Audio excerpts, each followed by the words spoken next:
থাকবো ঠাকুরনগরে, কারণ সেখানে আজ অভিষেক বন্দ্যোপাধ্যায়ের জনসভা রয়েছে। নাগরিকত্ব নিয়ে মতুয়াদের মিথ্যে প্রতিশ্রুতি দিচ্ছে বিজেপি, এই অভিযোগ করেই আজ ঠাকুরনগরের সভা করবেন অভিষেক বন্দ্যোপাধ্যায়। ঠাকুরনগর উচ্চ বিদ্যালয়ের মাঠে যুব তৃণমূল সভাপতির সভা।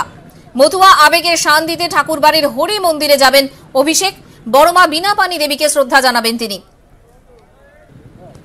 আবির ঘোষাল রয়েছেন সরাসরি আমাদের সঙ্গে। আবির, এর আগেও আমরা দেখেছি ঠাকুরনগরকে বিজেপিও পাখির চোখ করেছে এবং বারবার মতুয়াদের বার্তা দিয়েছেন।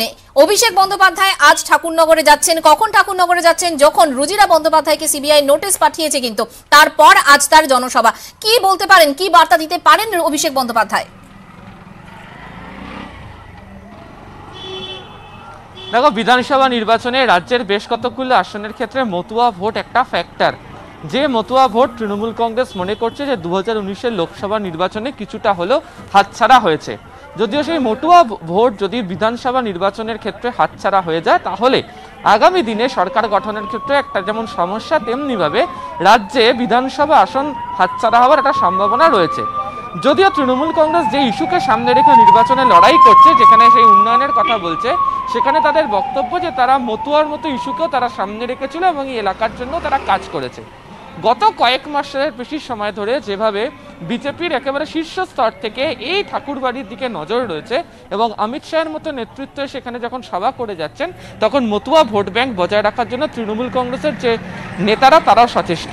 সেই জায়গা থেকে দাঁড়িয়ে অমিত শাহর সফরের পর এবার অভিষেক বন্দ্যোপাধ্যায় তিনি সভা করতে চলেছেন। তোমার দ্বিতীয় প্রশ্নের উত্তরে আসবো, তার আগে আমি আমার সাথে অনিরুদ্ধ রয়েছে, অনিরুদ্ধের কাছে আসবো। আজকে ঠিক অভিষেক বন্দ্যোপাধ্যায় কর্মসূচি কি থাকছে এখানে? ঠিক 3টের সময় নামবে অভিষেক বন্দ্যোপাধ্যায় হেলিকপ্টারে করে। সেখান থেকে হরিচাঁদ মন্দিরে যাবে। হরিচাঁদ মন্দিরে গিয়ে মাল্যদান করবেন হরিচাঁদ ঠাকুর এবং শান্তিমাতার গলায়।